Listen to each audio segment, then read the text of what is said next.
Halo Sobat Garuda, selamat datang di channel Zona Timnas Indonesia, tempat di mana kita kupas tuntas semua hal menarik seputar sepak bola Indonesia dan Timnas Indonesia. Kali ini, kita bakal bahas topik yang cukup panas dan penuh kontroversi. Nah lo, ada apa ini? Skor telak 8-0. Timnas Indonesia U23 tampil menggila di laga perdana Piala AFF U23 2025 melawan Brunei Darussalam. Tapi, tunggu dulu. Di balik euforia kemenangan itu, ada peringatan tegas dari Ketua Umum PSSI, Erick Thohir. Apa isi peringatannya? Kenapa Jens Raven yang cetak 6 gol justru ikut disinggung? Dan apa ancaman nyata dari Filipina di laga selanjutnya? Kita bahas tuntas, hanya di channel ini.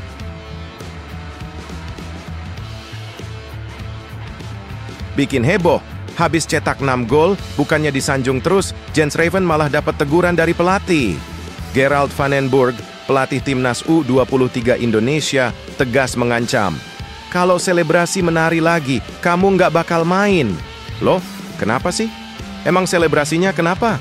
Dan gimana reaksi Jens Raven? Kita bahas semua secara lengkap dan santai. Yuk, simak cerita lengkapnya hingga selesai. Ini baru mantap. Cetak double hat-trick alias 6 gol dalam satu pertandingan bukan hal biasa. Dan Jens Raven baru saja menorehkan sejarah.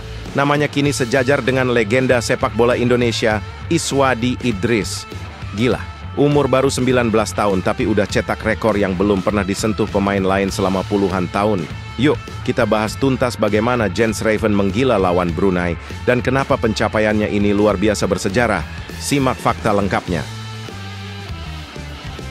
Serta beberapa berita Timnas Indonesia hari ini.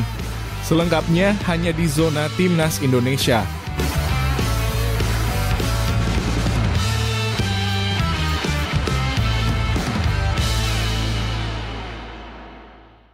Sebelumnya jangan lupa subscribe channel ini supaya tidak ketinggalan berita Timnas Indonesia.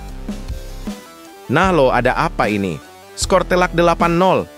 Timnas Indonesia U23 tampil menggila di laga perdana Piala AFF U23 2025 melawan Brunei Darussalam. Tapi, tunggu dulu. Di balik euforia kemenangan itu, ada peringatan tegas dari Ketua Umum PSSI, Erick Thohir. Apa isi peringatannya? Kenapa Jens Raven yang cetak 6 gol justru ikut disinggung? Dan apa ancaman nyata dari Filipina di laga selanjutnya? Kita bahas tuntas, hanya di channel ini. Gelora Bung Karno bergemuruh. Indonesia pesta gol ke gawang Brunei. Skor akhir 8-0 faktorial. Sebuah hasil yang bikin banyak fans senyum lebar. Bahkan mungkin sudah ada yang langsung yakin kita bisa juara. Salah satu bintang utama malam itu adalah Jens Raven. Pemain keturunan Belanda ini tampil luar biasa, mencetak 6 gol sendirian. Gila nggak tuh? Sementara 2 gol lainnya disumbangkan oleh Arkan Fikri dan Raihan Hanan. Pelatih anyar Gerald van den Burg juga tampak puas. Ini debut manis buatnya bersama Timnas U23. Tapi tunggu dulu, ada yang bilang kemenangan ini belum tentu jadi gambaran kekuatan sesungguhnya Timnas kita. Dan itu datang langsung dari sang Ketua Umum PSSI sendiri, Erick Thohir. Jangan besar kepala. Begitu tegasnya Erick Thohir menanggapi kemenangan 8-0 atas Brunei. Menurutnya, Brunei bukanlah lawan sebanding untuk jadi patokan kekuatan tim. Brunei bukan ukuran. Jangan sombong cuma karena menang 8-0, ujar Erick. Ia mengingatkan para pemain untuk tetap rendah hati dan fokus karena tantangan sesungguhnya masih di depan mata. Kenapa ini penting? Karena seringkali kita lengah setelah menang besar. Padahal, lawan selanjutnya bisa jauh lebih tangguh. Dan itu terbukti dari hasil laga lainnya di grup A. Filipina bukan tim sembarangan. Mereka baru saja mengejutkan publik sepak bola Asia Tenggara dengan mengalahkan Malaysia 2-0. Ingat ya, Malaysia itu semifinalis Piala AFF U23 2023. Kalah 2-0 jelas bukan hal biasa. Artinya, pertandingan melawan Filipina akan jadi ujian sesungguhnya bagi Raven DKK. Erick Thohir pun menegaskan bahwa laga ini harus jadi titik fokus utama Garuda Muda saat ini. Target kita lolos grup, bahkan semifinal, bahkan juara. Tapi jangan anggap remeh Filipina, ucapnya. Nah, ini menunjukkan kalau PSSI dan pelatih Van den Burg benar-benar serius mempersiapkan tim secara matang. Tapi tetap, mental pemain adalah kunci utama. Jens Raven, nama yang sekarang sedang viral di dunia sepak bola tanah air. 6 gol di satu pertandingan bukan hal yang biasa. Bahkan di level senior pun jarang ada yang bisa begitu. Tapi Erick Thohir dengan bijak memberi catatan penting. Raven oke, tapi belum jadi ukuran. Kita belum ketemu Filipina dan Malaysia. Artinya apa? Ini adalah warning agar Jens Raven tidak terjebak dalam euforia. Karena sejatinya menjadi pemain hebat bukan soal cetak gol saat lawan lemah, tapi tampil konsisten saat lawan berat. Kalau dia bisa kembali tampil tajam saat lawan Filipina, bahkan Malaysia, nah baru kita bisa mulai bicara soal potensi besar dia ke depan. Gerald Van den Burg juga mendapat pujian dari Erick Thohir. Pelatih asal Belanda itu disebut memberikan awal yang bagus bagi timnas U23.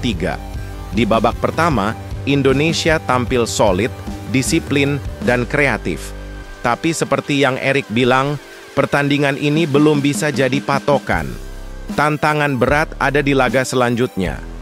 Jika Van den Burg bisa menjaga performa tim tetap stabil dan terus berkembang, maka bukan tidak mungkin Indonesia bakal melaju jauh.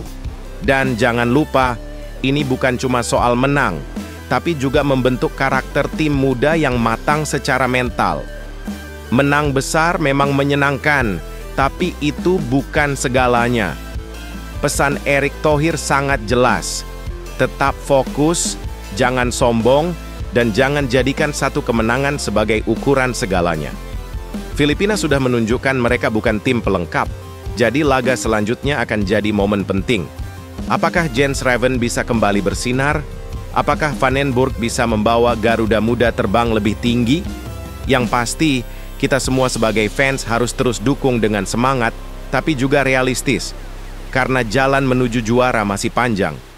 Jangan lupa like, share, dan subscribe, agar kamu nggak ketinggalan update terbaru seputar Timnas Indonesia dan Piala AFF U23. Salam Garuda!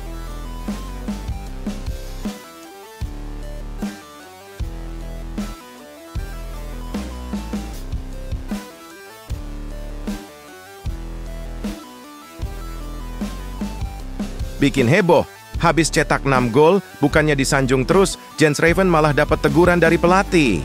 Gerald Van den Burg, pelatih timnas U23 Indonesia, tegas mengancam.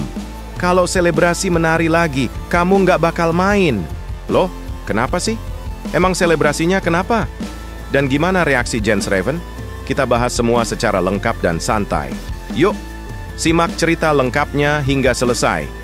Selasa, 15 Juli 2025, Timnas U23 Indonesia mengawali langkah mereka di Piala AFF U23 dengan cara yang luar biasa.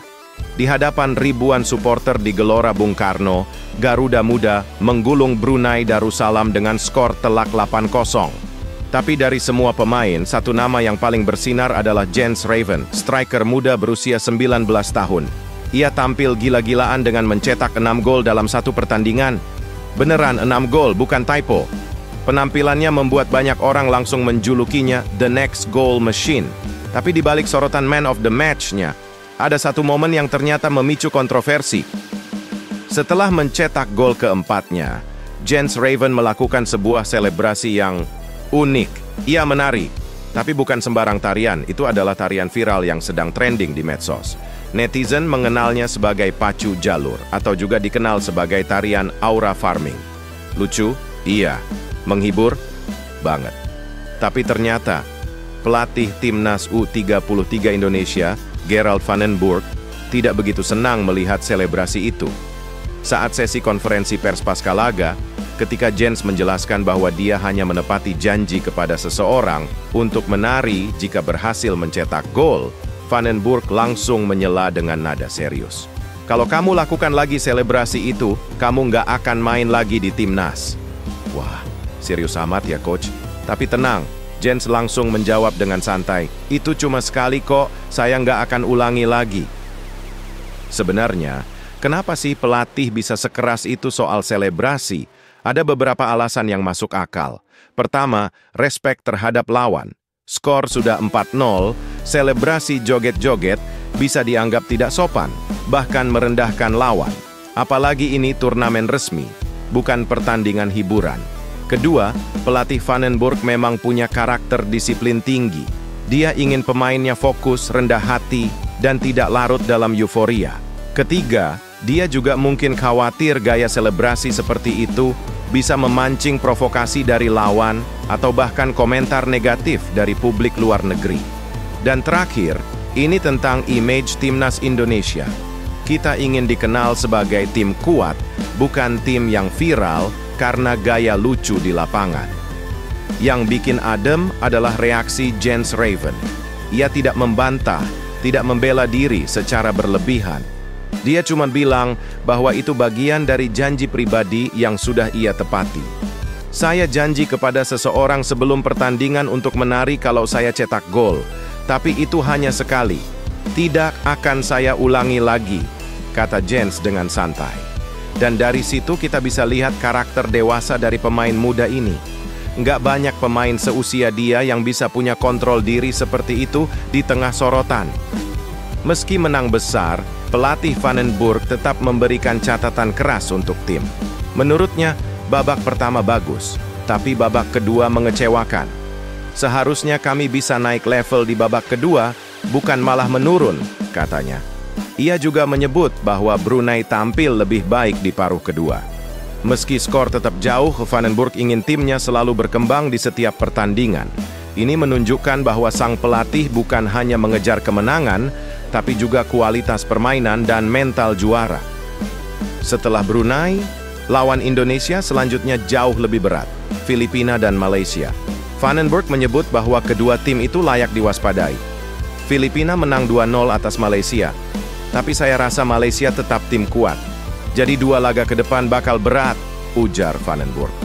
Dia ingin anak asuhnya tidak cepat puas dan tidak menganggap remeh siapapun. Targetnya jelas, menang, kumpulkan poin, dan amankan tiket semifinal. Jadi bukan waktunya selebrasi panjang, ini waktunya kerja keras. Di balik euforia kemenangan besar atas Brunei, kita belajar satu hal penting. Menang itu penting, tapi cara menang juga penting. Selebrasi berlebihan bisa jadi bumerang, tapi punya pelatih seperti Vandenborg yang berani menegur adalah berkah buat timnas U23. Dan Jens Raven, dia sudah menunjukkan sikap dewasa. Kalau performanya terus meningkat, bukan nggak mungkin dia akan jadi andalan timnas senior dalam waktu dekat. Sekarang mari kita dukung timnas Indonesia U23 untuk laga-laga berikutnya. Lawan Filipina, lawan Malaysia, semuanya penting. Jangan lupa juga tetap fair play dan respect di atas lapangan. Kalau kamu suka konten seperti ini, klik like dan share video ini ya. Dan yang belum subscribe, ayo subscribe biar nggak ketinggalan berita terbaru seputar timnas.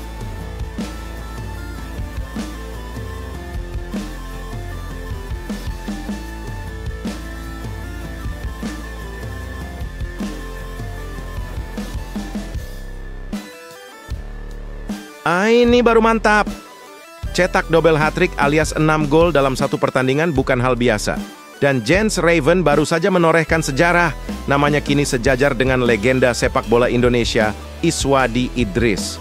Gila, umur baru 19 tahun tapi udah cetak rekor yang belum pernah disentuh pemain lain selama puluhan tahun. Yuk, kita bahas tuntas bagaimana Jens Raven menggila lawan Brunei dan kenapa pencapaiannya ini luar biasa bersejarah.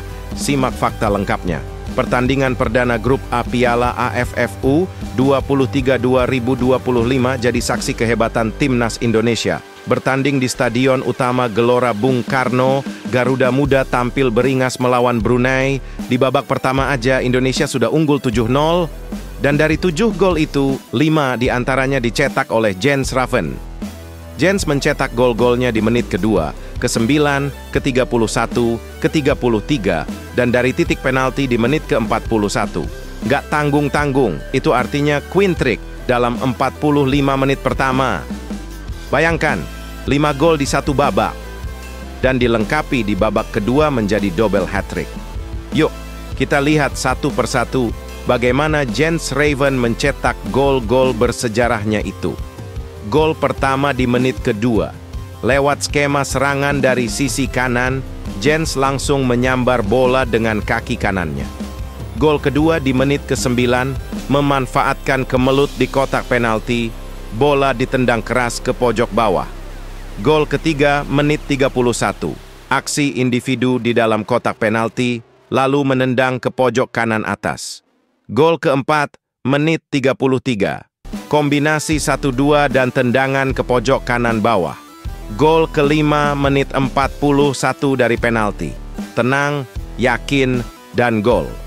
Dan gol ke-6 menit 61 meneruskan umpan direct Muhammad Ferrari. Dan bukan cuma Jens, Arkan Fikri juga mencetak 1 gol luar kotak penalti hasil asis cerdas dari Robbie Darwish. Lalu, Raihan Hanan ikut mencatatkan namanya di papan skor lewat tendangan roket ke sudut atas gawang Brunei. Tapi tetap, sorotan utama tertuju ke Jens Raven. Tahu nggak sih? Sebelum Jens Raven, hanya 2 pemain dalam sejarah timnas Indonesia yang pernah mencetak 5 gol dalam satu pertandingan internasional. Yang pertama adalah Iswadi Idris, legenda sepak bola Indonesia, yang mencetak 5 gol saat Indonesia menang 9-1 atas Vietnam Selatan di Piala Presiden 1771. Waktu itu, pertandingan digelar di Dongdaemun Stadium, Seoul, Korea Selatan. Pencapaian itu begitu langka, hingga puluhan tahun tak ada yang menyamai. Sampai datanglah Jens Raven. Nama Iswadi Idris memang tak banyak dikenal generasi muda, padahal beliau adalah kapten dan motor utama timnas di era 70-an.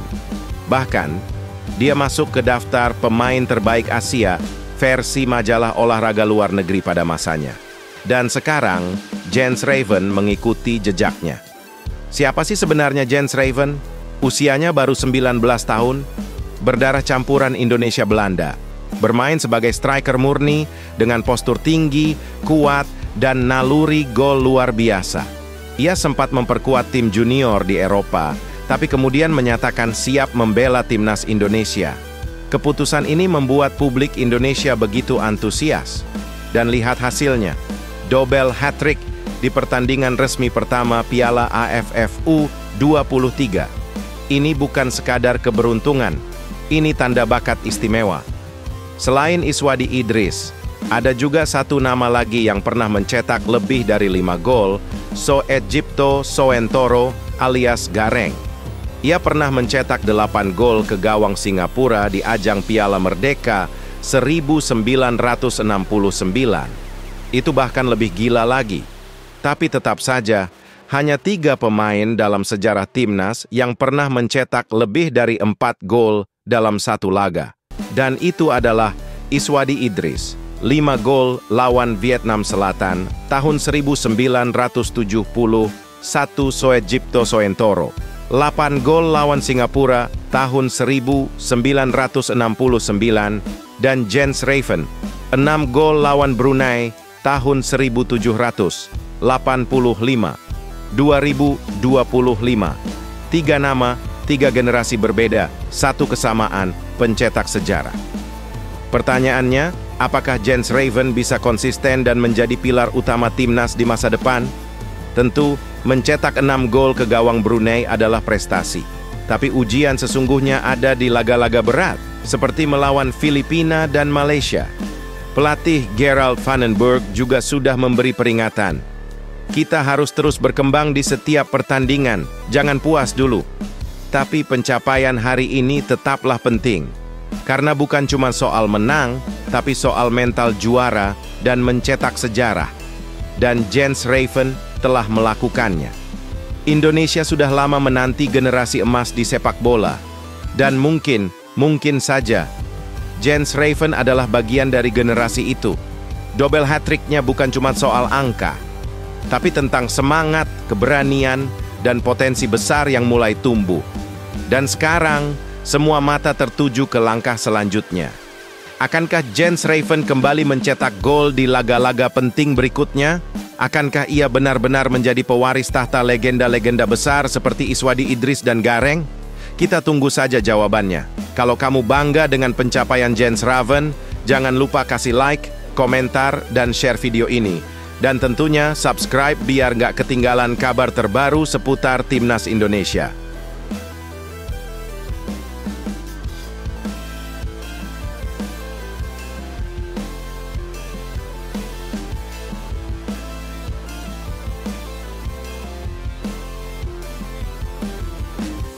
Terungkap, Patrick Kluivert, pelatih anyar Timnas Indonesia, hanyalah boneka yang dikendalikan mafia sepak bola Asia Tenggara. Dan apakah benar Shin Tae-yong dipecat? Bukan karena performa, tapi karena dia tak mau tunduk pada permainan kotor para pengatur bayangan itu. Simak semua fakta-fakta lengkapnya hingga selesai. Pertandingan itu seharusnya jadi ajang pembuktian. Tapi yang terjadi justru mengejutkan. Kluivert lebih memilih menurunkan Sananta sebagai starter dan mencadangkan Rafael Struijk. Banyak yang bilang ini demi local pride. Tapi tunggu dulu, apakah ini keputusan murni taktik atau ada udang di balik batu? Sananta memang pemain lokal, tapi secara statistik dan konsistensi, Struijk punya keunggulan. Lantas kenapa pemain yang lebih siap justru duduk di bangku cadangan? Kalau kalian jadi pelatih, mana yang kalian pilih? Pemain lokal demi kebanggaan, atau pemain terbaik demi kemenangan?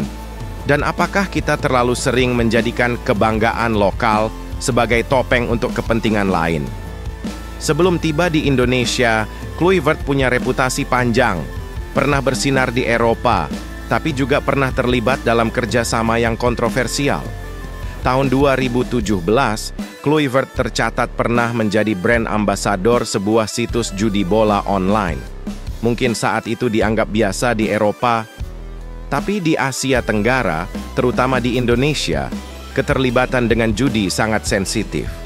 Lalu kenapa sosok dengan latar belakang seperti ini justru dipilih jadi pelatih timnas? Apakah kita sudah sebegitu putus asanya, sampai melupakan latar belakang orang yang akan memimpin Garuda? Siapa sebenarnya yang mengatur di balik penunjukan ini?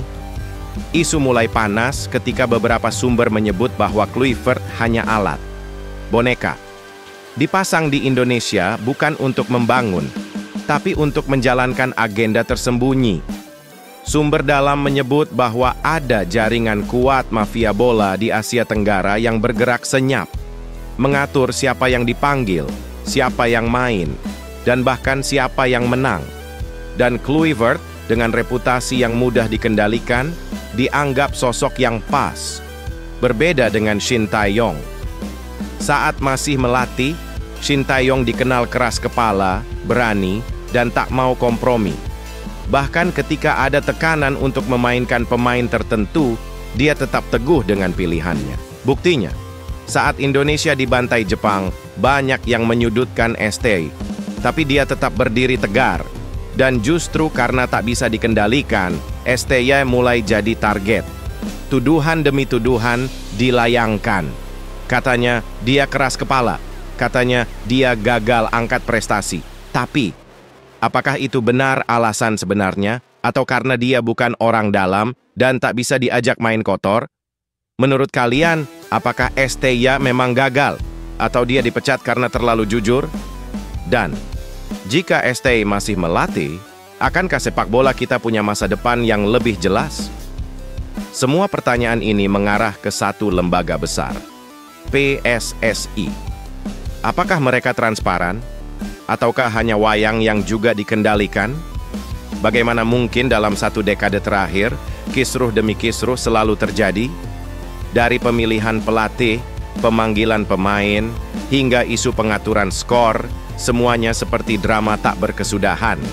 Lalu, siapa sebenarnya yang pegang kendali di balik semua ini? Dan sampai kapan kita harus diam? Apakah sepak bola kita butuh revolusi? Atau sudah terlambat untuk berharap? Dan siapa yang berani membuka semuanya? Kalau bukan kita yang bertanya, siapa lagi? Inilah potret kelam sepak bola kita. Di balik sorak-sorai dan euforia, ada bisik-bisik gelap yang menakutkan. Tapi suara kebenaran tak bisa dibungkam. Karena sepak bola bukan hanya tentang menang dan kalah, tapi tentang harga diri. Karena Garuda harus terbang bebas, bukan jadi boneka di panggung pertunjukan bayangan. Jangan lupa like, komen, dan subscribe. Karena suaramu bisa jadi perubahan.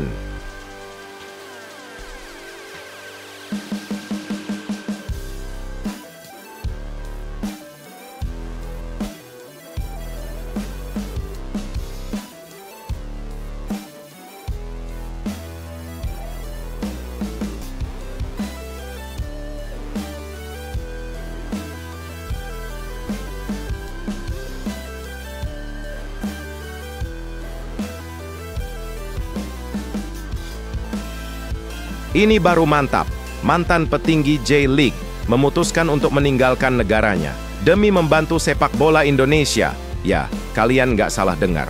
Namanya adalah Takeyuki Oya, dan dia sekarang resmi jadi General Manager Competition and Operation PT Liga Indonesia Baru atau LIB.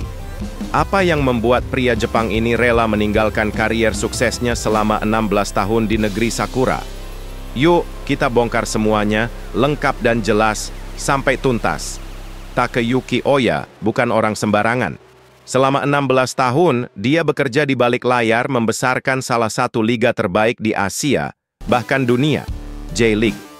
Di sana, Oya pernah menjabat sebagai General Manager Media Promosi, lalu naik ke Departemen Bisnis Internasional, dan bahkan jadi GM Bisnis Global.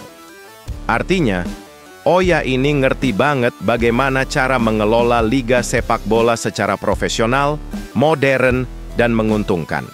Kalau kamu lihat bagaimana rapi dan disiplinnya liga di Jepang, kualitas siaran yang top, stadion yang selalu penuh, hingga branding klub yang mendunia, sebagian besar itu berkat orang-orang seperti Oya yang kerja keras di balik layar.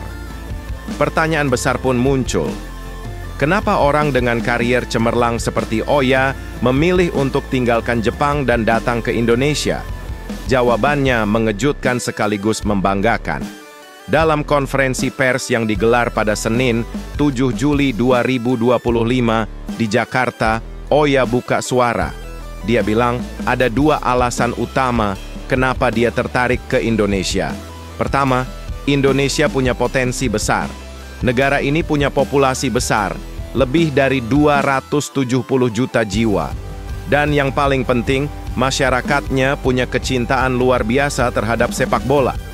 Buat Oya, ini adalah peluang besar. Indonesia seperti permata yang belum dipoles, katanya. Kedua, dia melihat komitmen nyata dari para pemimpin sepak bola di Indonesia. Dalam kata-katanya, dia sempat berbicara dengan beberapa negara lain di Asia Tenggara.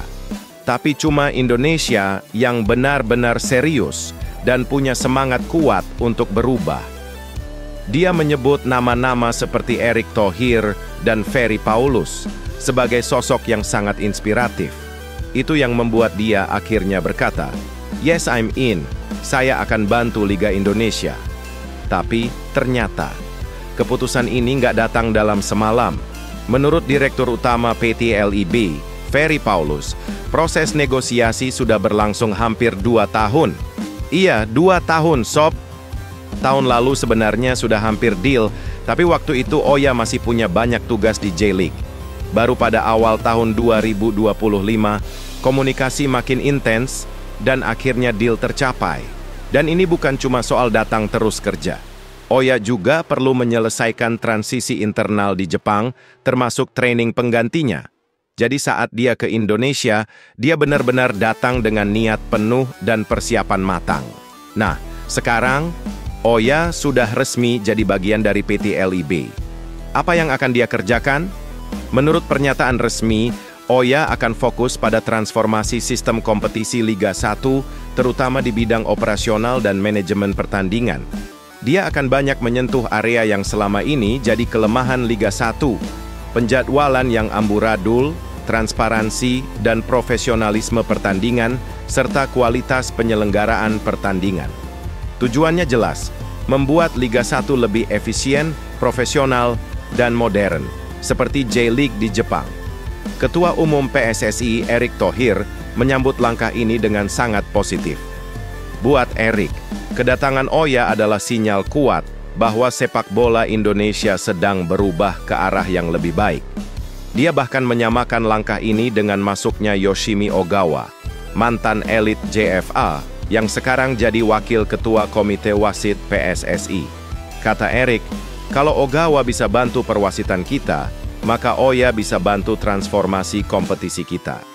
Erik juga menyebut bahwa transformasi ini berjalan searah dengan program lainnya, seperti implementasi VAR, peningkatan kualitas wasit, perbaikan kalender timnas, dan kerjasama internasional. Sobat Garuda, kita semua tahu, Liga 1 selama ini penuh dengan drama. Mulai dari jadwal yang suka berubah tiba-tiba, keputusan wasit yang kontroversial, hingga manajemen pertandingan yang sering kacau. Dengan masuknya Takeyuki Oya, ada harapan baru. Harapan bahwa Liga 1 bisa naik level. Kita bisa punya liga yang tertata, profesional, dan dihormati, bukan cuma di Asia Tenggara, tapi di seluruh Asia.